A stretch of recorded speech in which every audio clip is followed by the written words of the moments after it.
बच्चों good morning. पिछले कालखंडों तक आपने पढ़ा कि परिमेय व्यंजक क्या होते हैं, बहुपद क्या होते हैं, परिमेय व्यंजकों का योग, परिमेय व्यंजकों का अंतर, परिमेय व्यंजकों का गुणन, परिमेय व्यंजकों का भाजन इत्यादि के बारे में पढ़ा।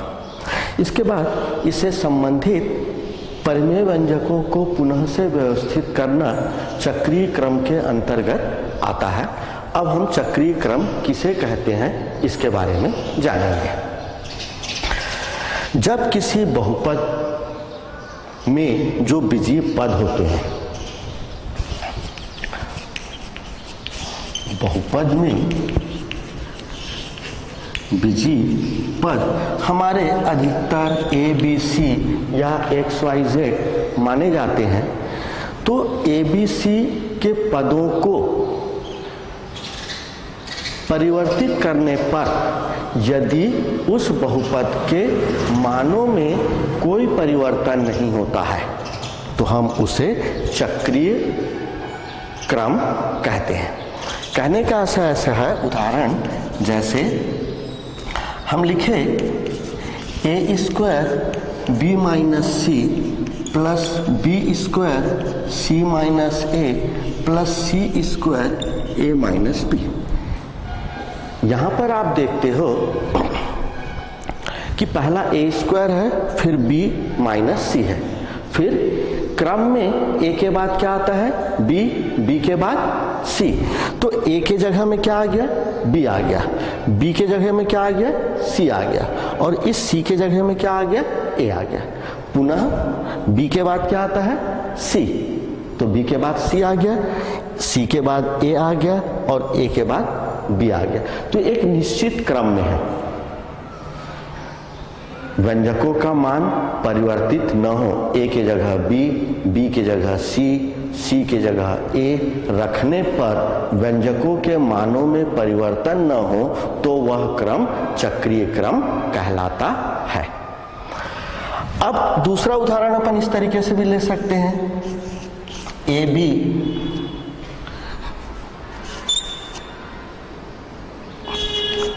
सी plus A plus B C A plus B plus C ए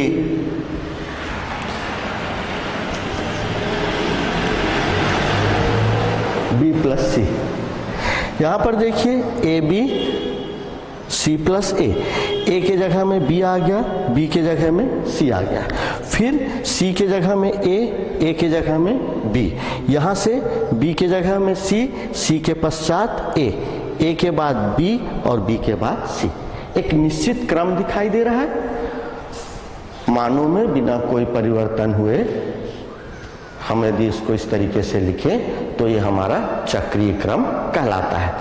अब इन चक्रीय क्रमों को गुणनखंडों के रूप में लिखना चक्रीय गुणनखंड कहलाता है। गुणनखंड का मतलब गुणा के रूप में छोटी छोटी भागों में लिखना चक्रीय गुणनखंड कहलाएगा। जैसे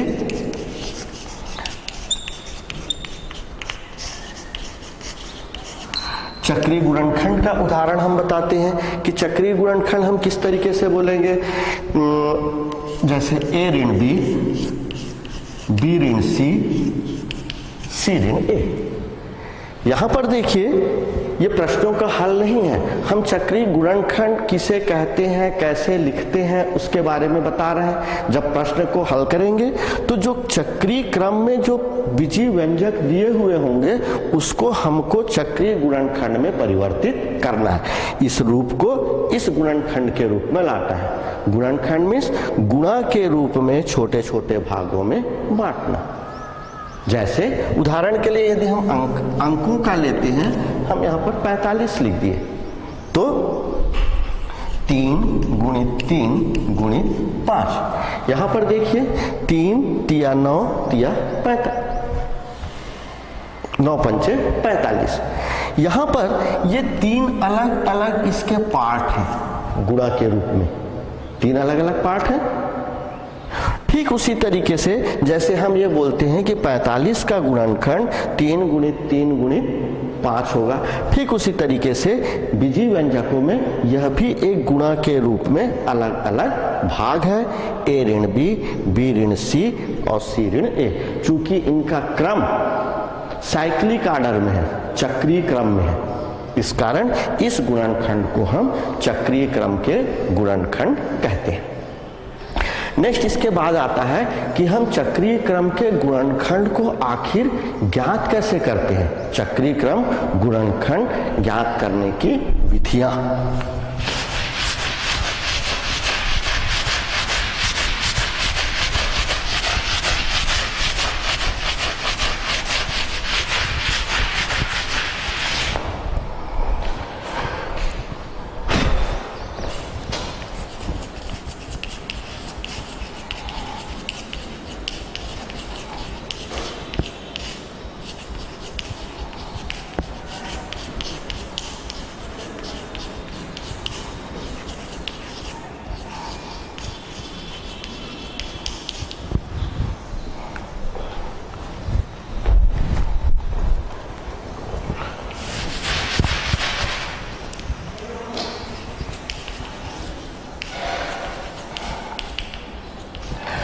चक्रीय क्रम गुणनखंड ज्ञात करने के नियम। अब इसको हम किस नियम के तहत ज्ञात कर सकते हैं। आपको ये पता चल गया है कि चक्रीय क्रम किसे कहते हैं।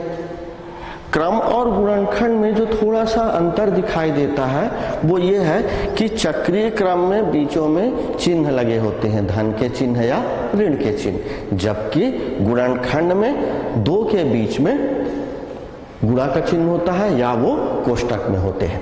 तो सबसे पहले चक्रीय क्रम गुणनखंड ज्ञात करने के नियम में सबसे पहला काम होता है हमारा कोष्टक हटाना। जो भी हमारा व्यंजक दिया हुआ होता है उसका हम कोष्टक हटाते हैं। कोष्टक हटाने के बाद दूसरा महत्वपूर्ण होता है पदों को क्रमशः A, B या C के घटते के घातों के घटते या बढ़ते क्रम में लिखना। जो भी हमारा दिया हुआ होगा उनके पदों को जब हम कोष्टक हटाएंगे तो गुणा करेंगे और एक एक घात के क्रम में पहले अधिक वाला घात, उसके बाद उससे कम वाला घात, उसके बाद वे पद जिसमें a नहीं हो, इस तरीके से घातों को घटते या बढ़ते क्रम में हम लिखते हैं। दोनों लिख सकते हैं, जिसको कि हम आरोही या अवरोही क्रम भी कहते हैं। तीसरा नंबर आता है 2-2 का समूह बनाना।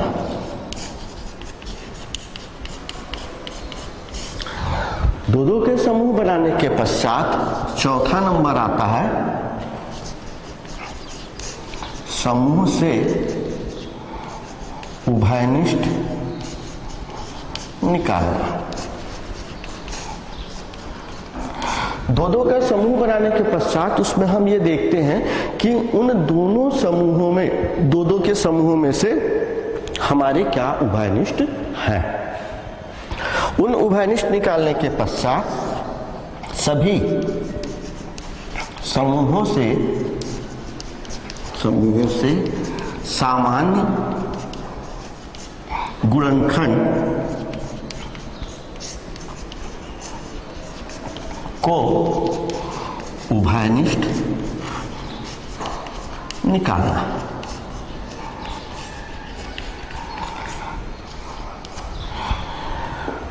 प्रत्येक समूह में हम ये पाएंगे कि कुछ ऐसा एक पद है जो सभी में है, और जो पद सभी में रहते हैं उसे सामान्य गुणनखंड कहते हैं, और उस सामान्य गुणनखंड को हम फिर से उभयनिष्ठ निकाल लेते हैं।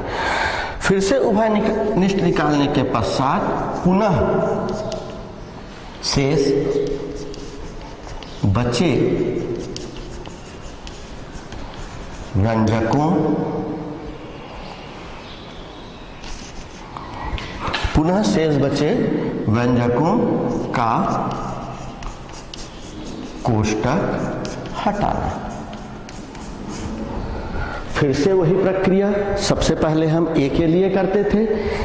छठवें नंबर के आने के पश्चात ए का जैसे हो जाता है तो वही प्रक्रिया को हम फिर से दोहराते हैं। पुनः हम कोष्टक हटाते हैं। शुरू में यदि हम ए के घटते क्रम में लिखे हैं तो उसके पश्चात बी के घटते क्रम में करते हैं। वही प्रक्रिया को पुनः दोहराते जाते हैं। पुनः शेष बचे व्यंजकों का कोष्टक हटाना। शेष पूरी प्रक्रिया को पुनः बी फिर सी के लिए दोहराना। और जब हम पूरी प्रक्रिया को ए के पश्चात बी के लिए, बी के पश्चात सी के लिए दोहराते हैं तो अंत में हमको अभिष्ट गुणनखंड प्राप्त होता है। अंत में हमारा अभिष्ट गुणनखंड प्राप्त हो जाता है। तो ये जो हमारे 7 पद हैं, 7 स्टेप हैं, इन 7 पदों की सहायता से हम चक्रीय क्रम के गुणनखंड को आसानी से ज्ञात कर सकते हैं। ठीक है।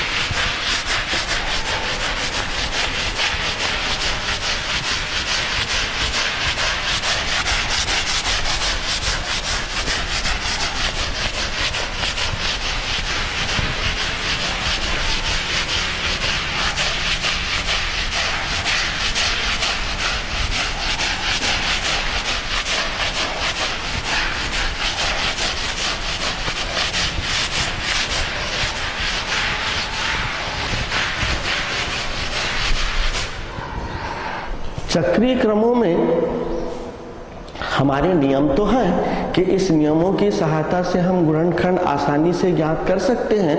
उसके उपरांत भी हमारे कई प्रश्न ऐसे होते हैं जिसमें यह नियम लागू नहीं होता और उसके बिना नियमों से भी व्यवस्थित करके हम उसको आसानी से उसका गुणनखंड भी ज्ञात कर सकते हैं। हम आते हैं इसके बाद इसके प्रश्नावली में, इसके उदाहरणों में कि इनके प्रश्नों को किस तरीके से हल करते हैं। दोनों तरीके के एक एक उदाहरण देखते हैं। एक वो उदाहरण जो नियमों की सहायता से हल होता है और एक वो उदाहरण जो नियमों की सहायता से हल नहीं होता है। चलिए, प्रश्नावली आपका 1.3 है।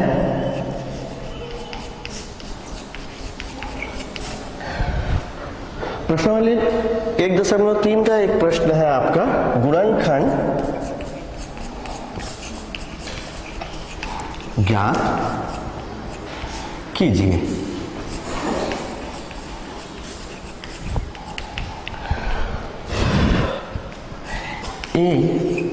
B square minus C square plus C square plus A square plus C A square plus B square plus A cube plus B cube. अब यहां पर आप देखो,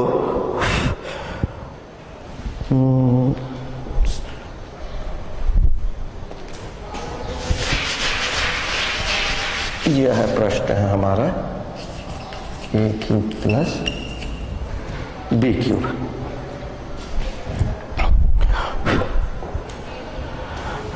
नीचे वाले का हमने नोट कर दिया था। हमारा कोई भी सवाल जब हम प्रश्न हल करते हैं गणित में, तो आधा प्रश्न उसी समय हल हो जाता है जब हम सही प्रश्न को उतारें। यदि हम प्रश्न को सही नहीं उतारते हैं तो हमारा वह हल भी पूरा गलत हो जाता है। अभी आपने देखा कि हम जब प्रश्न को यहाँ पर लिख रहे थे तो वो प्रश्न भी हमसे गलती हो गई थी, और दोबारा जब हमने प्रश्न को देखा तो हमको हमारी गलती का एहसास हो गया और हमने उसको साफ कर दिया या मिटा दिया। कहने का आशय है कि जब भी आप परीक्षा में भी आप प्रश्न को हल करो तो आप अपने कॉपी में प्रश्न को लिखने से पहले मैंने अच्छे से देख करके लिखो, और दूसरी बार एक बार जरूर मिला लो कि आपने जो लिखा है वह सही है या नहीं है। नेक्स्ट, इसके बाद हम इसका हल करते हैं, और हल करने के लिए सबसे पहले लिख लिया हम a b square plus C square plus B C square plus A square plus A cube plus B cube. यह जो प्रश्न है इसको यदि हम नियमों की सहायता से बनाएंगे तो वह जल्दी से नहीं बनेगा। इसके लिए हम क्या करते हैं, इसको ए क्यूब को पहले लिख करके A B square plus C square लिख दिए, और फिर बी क्यूब को लिख करके B C square plus A square लिख दिए। सिर्फ व्यवस्थित कर दिए हैं इसको। बी क्यूब ए क्यूब को पहले लिख करके A B square plus C square, B cube को लिख करके फिर B C square plus A square. यहाँ पर हम कोष्टक को भी नहीं खोले हैं। अब हम यहाँ पर देखते हैं कि यहाँ से भी हमारा ए कॉमन निकल जाएगा, इधर से भी ए कॉमन निकल जाएगा, समूह बन गए। ये दोनों का एक समूह बन गया और दूसरा इन दोनों का एक समूह बन गया। जब हम यहाँ से उभयनिष्ठ निकालते हैं a, तो हमारा बच जाता है ए स्क्वायर, ये a बाहर निकल गया है, ये बचा बी स्क्वायर और इधर बच गया सी स्क्वायर। दूसरे तरीके से पद से हम यहाँ b उभयनिष्ठ निकाल लिए, तो ये बी स्क्वायर, ये सी स्क्वायर और ये ए स्क्वायर। आप दोनों में देखिए यह क्रमविन्मय नियम का भी पालन करते हैं, A square plus B square plus C square, और यहाँ पर भी A square plus B square plus C square. वही पद दोनों भाग में है जो कि सामान्य गुणनखंड है। उस सामान्य गुणनखंड को फिर हम बाहर निकाल लेते हैं, A square plus B square plus C square. तो पहले भाग का ए बच गया और दूसरे भाग का बी बच गया। चूंकि ये हमारा चक्रीय क्रम में लिखा ही हुआ है, ए बी सी, उसके बाद फिर ए बी, तो यही हमारा इसका आंसर होगा। चूंकि ये गुणा के रूप में आ गया है दो भागों में, ये एक भाग, ये कोष्टक, तो बीच में गुणा का चिन्ह और ये दूसरा भाग। तो यहाँ पर हम चक्रीय गुणनखंड ज्ञात करने के जो नियम हैं उन नियमों का उपयोग नहीं किए हैं, बिना नियमों की सहायता से इसको व्यवस्थित करके बनाए। ठीक है, अब हम उन प्रश्नों में आते हैं इसके पश्चात जिसमें नियमों का उपयोग होता है। नियमों के उपयोग करते समय यह जरूरी नहीं है कि पूरे नियम कोई भी प्रश्न में लागू हो, कि ए का भी करें फिर बी का भी करें फिर सी का भी करें। हो सकता है कोई प्रश्न ए के गुणनखंड निकालने के बाद में समाप्त हो जाए, हो सकता है किसी प्रश्न में ए और बी का करना पड़े, हो सकता है किसी प्रश्न में ए बी और सी तीनों को घटते क्रम में, उसके घातों के घटते क्रम में लिखने का हमको उपयोग करना पड़े, लिखना पड़े। तो अब हम वो प्रश्न को लेते हैं जो सबसे बड़ा है और जिसमें तीनों का उपयोग होता है। तो तीनों नियमों का जब हम सभी का ए के घटते क्रम में, फिर बी के घटते क्रम में, फिर सी के घटते क्रम में जब हम सभी का उपयोग करेंगे तो जब उसके द्वारा बोलना चाहिए हम बाकी फिर छोटे छोटे प्रश्नों को आसानी से बना सकते हैं।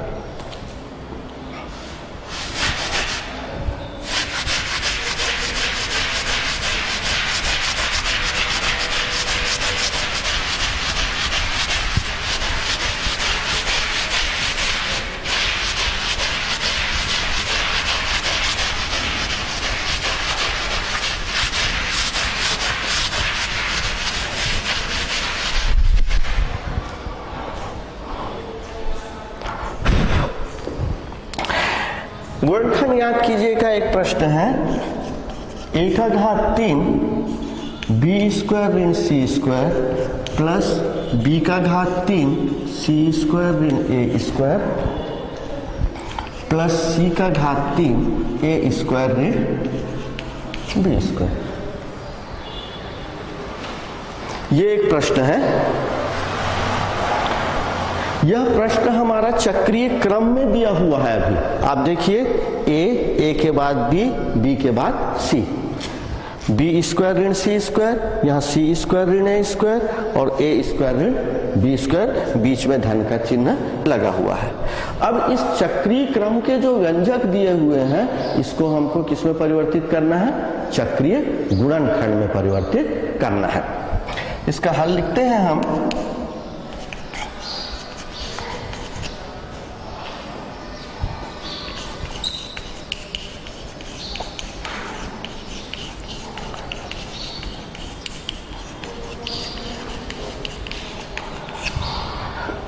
सबसे पहले हमने हल लिखने के पश्चात जो प्रश्न था उसी प्रश्न को लिख दिया, और प्रश्न लिखने के बाद जो आपने नियम लिखा है उस नियम में सबसे पहले आपने लिखा है कोष्टक हटाना।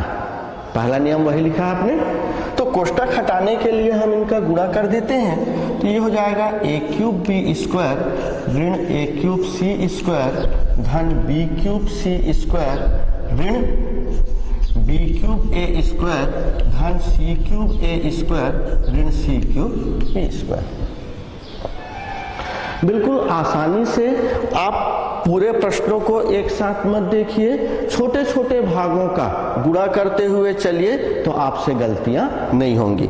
ये ए क्यूब का जब हम बी स्क्वायर से गुणा किए तो ए क्यूब बी स्क्वायर, यहाँ कोई चिन्ह नहीं है, इसका मतलब इसके सामने धन का चिन्ह है। यह धन का चिन्ह और अंदर का ऋण का चिन्ह दोनों का गुणा हुआ तो धन गुणित ऋण ऋण होता है, ये ऋण आ गया और ए क्यूब और सी स्क्वायर, ए क्यूब और सी स्क्वायर। जैसा हम पहला का किए हैं ठीक उसी तरीके से बी क्यूब सी स्क्वायर धन और ऋण ऋण बी क्यूब ए स्क्वायर धन सी क्यूब ए स्क्वायर धन और ऋण ऋण सी क्यूब बी स्क्वायर। ये गुणा होने के पश्चात फिर दूसरा नियम आपने लिखा था कि पदों को ए बी या सी के घटते या बढ़ते क्रम में लिखना।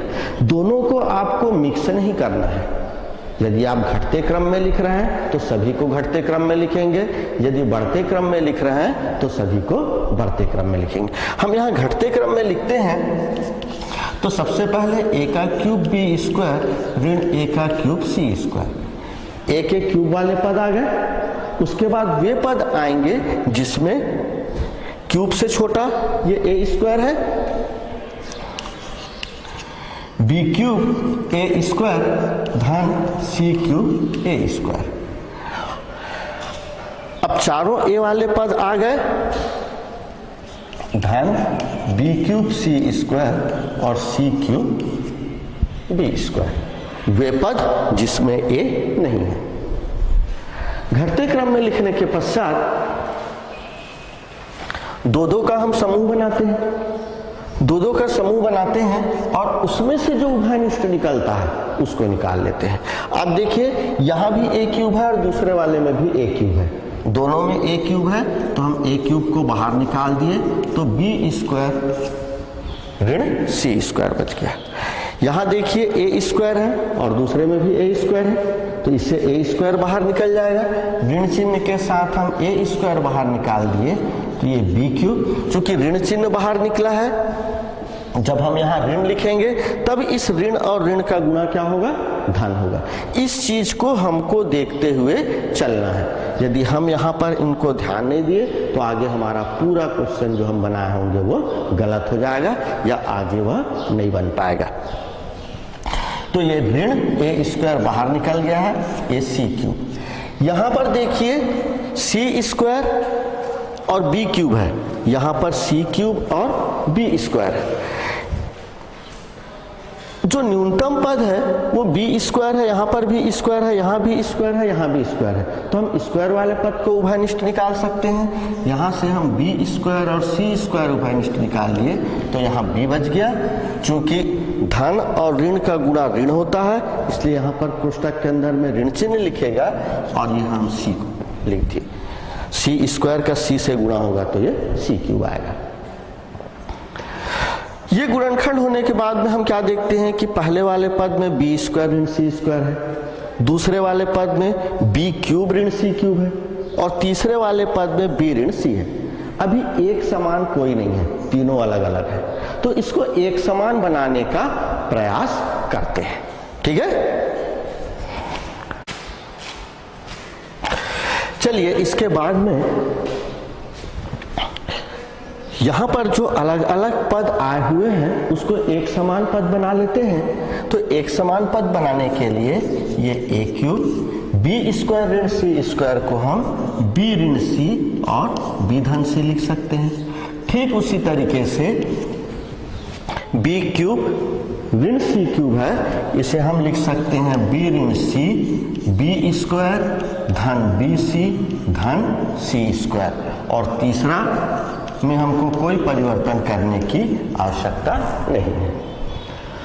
इसके पश्चात हम क्या देखते हैं, देखिए कि पहले वाले में भी बी ऋण सी मिल गया, दूसरे वाले में भी बी ऋण सी मिल गया, और तीसरे वाले में भी बी ऋण सी मिल गया। इन तीनों में से बी ऋण सी जो एक हमारा गुणनखंड होगा उसको बाहर निकाल लेते हैं। बाहर निकालने के पश्चात जो शेष बचता है पुनः उसको बड़े कोष्ठक और छोटे कोष्ठक की सहायता से लिखते हैं। तो ए क्यूब बी धन सी ऋण ए स्क्वायर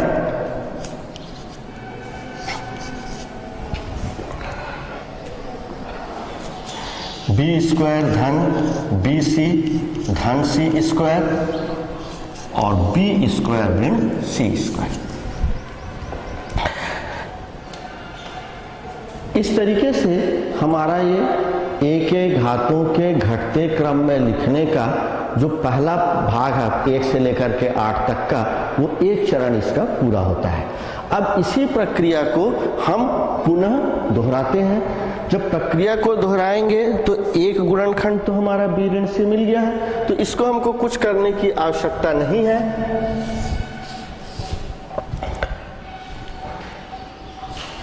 उस बी ऋण सी को हमने लिख दिया और पुनः कोष्ठक हटाते हैं, तो यह हो जाता है ए cube B plus A cube C plus A square B square plus A square B C plus A square C square plus B square और सी स्क्वायर। इन सभी का जो बड़े कोष्ठक के अंदर है उन सभी का हमने गुणा कर दिया। गुणा करने के पश्चात पुनः हम इसको b के घातों के घटते क्रम में लिखते हैं। सबसे पहले हमने a के घातों के घटते क्रम में लिखा था, यहाँ पर a के घातों के घटते क्रम में लिखा था। अब हम इसको b के घातों के घटते क्रम में लिखेंगे।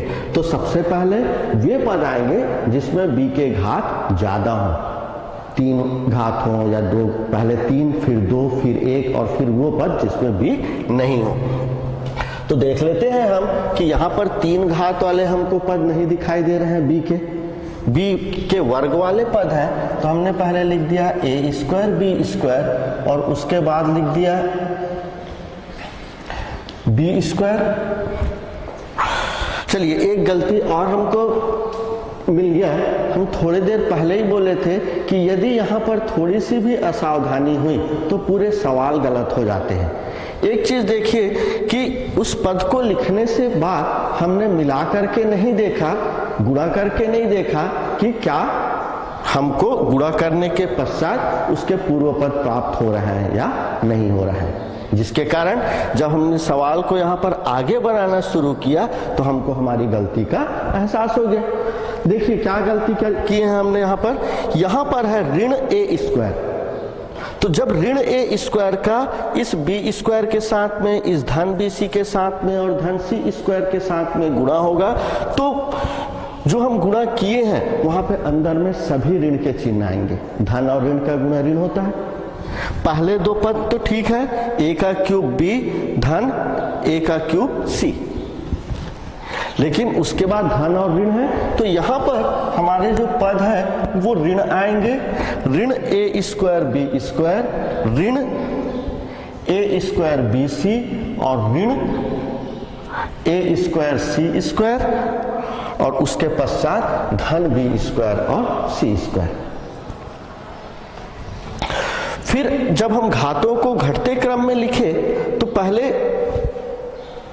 एक चीज और जो मैं आपको बताना चाहूंगा वो ये कि जब हम यहां पर इसका गुणनखंड एक निकाले बी ऋण सी, तो स्वाभाविक है इसके चक्रीय क्रम में गुणनखंड हमको क्या प्राप्त होंगे, सी ऋण ए प्राप्त होंगे या ए ऋण बी प्राप्त होंगे।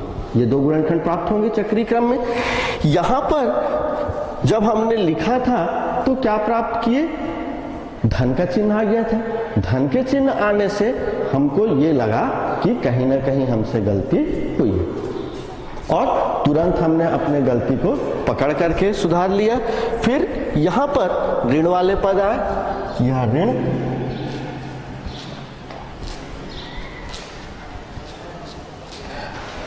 सबसे पहले हमने बी के पद वाले को लिखे तो बी वाले पद में क्या है, बी स्क्वायर और सी स्क्वायर। तो यह बी स्क्वायर और सी स्क्वायर ऋण ए स्क्वायर और बी स्क्वायर। फिर बी वाले पद में धन ए क्यूब बी ऋण ए स्क्वायर बी सी धन ए स्क्वायर सी और ऋण ए स्क्वायर सी स्क्वायर। 1 2 3 4 5 6 1 2 3 4 5 6 ये मिलाकर के देखने का आशय ये है कि कहीं कोई पद हमसे छूट तो नहीं गया है। उसके पश्चात फिर से दो दो के समूह बनाएंगे और दो दो के समूह बनाने के पश्चात उभयनिष्ठ निकालेंगे। यहाँ भी बी स्क्वायर है, यहाँ भी बी स्क्वायर है, तो ये बी स्क्वायर बाहर निकल गया सी स्क्वायर माइनस ए स्क्वायर। धन दोनों से ए स्क्वायर और दोनों से बी कॉमन निकाले तो यहाँ ए बच गया और इधर सी बच गया। लास्ट वाले में से धन ए और सी, तो यहाँ ए स्क्वायर है तो ए बचा और यहाँ सी स्क्वायर है तो सी बचा। जब हम गुणनखंड निकाले तो फिर गुणनखंड निकालने के पश्चात क्या देखते हैं कि पहले वाले में तो सी स्क्वायर ऋण ए स्क्वायर है, लेकिन दूसरे वाले में ए ऋण सी और ए ऋण सी है। हम इसमें से ऋण चिन्ह को कॉमन निकाल करके पलट सकते हैं कि हो जाएगा बी ऋण सी बी स्क्वायर सी स्क्वायर ऋण ए स्क्वायर। ऋण चिन्ह हम कॉमन निकाल दिए तो यह हो जाएगा सी ऋण ए और यहां से भी हम ऋण चिन्ह कॉमन निकाल दिए तो यह भी हो जाएगा सी ऋण ए। क्योंकि आप जब गुणा करोगे तो ऋण का गुणा यहां पर ऋण आ जाएगा, ऋण ए सी स्क्वायर, इसका भी हम गुणा कर रहे हैं तो ऋण ए सी स्क्वायर। ऋण और ऋण धन ए स्क्वायर सी धन ए स्क्वायर सी। तो ऋण चिन्ह जब हम कॉमन निकाल दिए तो उसके मानों में बोलना चाहिए कोई अंतर नहीं हुआ। अब यहां भी हमारा सी माइनस ए प्राप्त होगा, यहां भी सी माइनस ए और तीसरे वाले में भी सी माइनस ए है। हम दूसरी बार सी माइनस ए को कॉमन निकाल लेते हैं तो यहां बच जाएगा B square C plus A. C square minus A square के दो गुणनखंड होंगे, सी माइनस ए और सी प्लस ए। और सी माइनस ए और सी प्लस ए कॉमन निकलने के पश्चात यहां ए स्क्वायर बी और यहां ए सी प्राप्त होता है। इस तरीके से हम देखते हैं, चेक तो कर ही लिए हैं, कहीं पर गलती तो नहीं दिख रहा है। B minus C B square C square B square A square, ठीक है। ये चलिए B minus C minus A, फिर से इसका हम गुणा कर देते हैं B square C plus B square A minus A square B और माइनस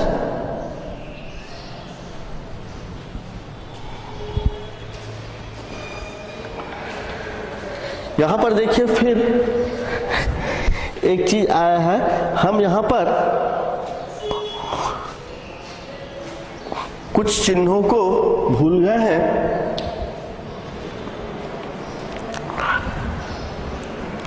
कुछ चिन्हों को भूल गए हैं क्योंकि सभी में यहां पर स्क्वायर आ रहा है और यहां पर AC दिख रहा है। तो कहीं पर हमारे से चिन्हों में गलतियां हुई हैं, तो उस गलती को हम एक बार चेक कर लेते हैं ताकि सवाल बनने से ही पहले हमको वो गलती मिल जाए। यहां से देख लेते हैं, b माइनस सी हमने कॉमन निकाला तो यहाँ पर a क्यूब बचा, ये b plus C, a square common निकाला तो ये b minus C, A B square plus B C plus C square, और यहाँ से b माइनस सी को बाहर निकाले तो b square plus C square. फिर से हमने इसका गुणा किया, a cube b plus a cube C minus a square B square minus A square B C minus A square C square और plus B square C square plus B square C square. यहां से फिर b के घातों के घटते क्रम में लिखे तो सबसे पहले आ गया बी स्क्वायर सी स्क्वायर, ये लास्ट का, उसके बाद minus A square B square, उसके बाद ए cube B minus A square B C plus A cube. यहां पर देखिए जो हमको गलती मिला, यहां पर ए क्यूब सी है और हमने यहां पर लिखा है प्लस ए स्क्वायर सी। तो इस तरीके से ये हो गया हमारा ए क्यूब सी और आखिरी minus A square C square minus A square C square. फिर से हमने कॉमन निकाला तो यहाँ पर देखिए ए क्यूब सी है तो इस ए क्यूब सी और ए स्क्वायर सी, यहाँ से हम ए स्क्वायर सी कॉमन निकाल दिए तो यहाँ से बचा ए और इधर बच गया सी। फिर चूंकि a माइनस सी है, इस a माइनस सी है, माइनस चिन्ह कॉमन निकाले हैं हम तो वो c माइनस ए में पलट गया और जो छूटा हुआ था वो a स्क्वायर सी आ गया और फिर से c माइनस ए को तीनों में से हम कॉमन निकाल दिए तो यहाँ पे बच गया हमारा a स्क्वायर माइनस सी। और लास्ट में अब इसका गुणा कर दिया हम B square C plus B square A minus A square B और माइनस ए स्क्वायर सी। दो गुणनखंड हमारे प्राप्त हो गए। अब तीसरी स्थिति आती है सी के घातों के घटते क्रम में लिखना। अभी तक के हम लोग ए के फिर बी के घातों के घटते क्रम में लिखे, या बी माइनस सी सी माइनस ए। सी के घातों के घटते क्रम में पहले हमने B square C minus A square सी लिख दिया और उसके पश्चात B square A minus A square B, क्योंकि सी दो ही पद में है तो उन दोनों को पहले लिख लिए। वहां से बी माइनस सी माइनस ए। अब इन दोनों में से c को हम कॉमन निकाल दिए तो B square minus A square और प्लस ए बी कॉमन निकाल दिए तो b माइनस ए। यहां से b बच गया और यहां से a बच गया। ठीक इस तरीके से अब यहां से हम देखते हैं कि यहां भी b माइनस ए मिल रहा है, यहां भी b माइनस ए मिल रहा है, तो उन दोनों को हम उभयनिष्ठ निकाल लेते हैं। b माइनस सी माइनस ए और b माइनस ए, तो इस तरीके से यहां बच गया c b प्लस ए और प्लस ए बी। ये मिलने के पश्चात लास्ट सभी हमारे उभयनिष्ठ निकल गए। अब हमको इसको चक्रीय क्रम में लिखना है, तो हम लिख लेते हैं चक्रीय क्रम में लिखने पर। चक्रीय क्रम में जब हम लिखेंगे तो सबसे पहले आ जाएगा ए ऋण बी। चूंकि यहां पर बी ऋण ए है, हमने ए ऋण भी लिखा तो ऋण चिन्ह बाहर निकल गया, उस ऋण चिन्ह को निकाल लिए बाहर। ए ऋण के बाद बी ऋण सी और उसके बाद सी ऋण ए और उसके बाद में गुणा के ही रूप में है, बगल में ही लिखना है उसको। इसका हम गुणा कर देते हैं तो देखिए ये सी बी सी ए और ए बी है, तो हम इसको इस तरीके से लिख सकते हैं A B plus B C plus C A. तो इस तरीके से हमारा चक्रीय गुणनखंड प्राप्त हो जाता है। यह एक ऐसा प्रश्न है जिसमें इनके सभी नियमों का ए के घातों के घटते क्रम में, बी के घातों के घटते क्रम में और सी के घातों के घटते क्रम में, तीनों के क्रम में लिखना होता है। प्लस थोड़ी सी भी असावधानी हमारे पूरे सवाल को गलत कर सकती है, जैसे कि बताते समय हमारे से ए स्क्वायर छूट गया था जो कि बीच में पता चल गया और जिसको हमने सुधार लिया।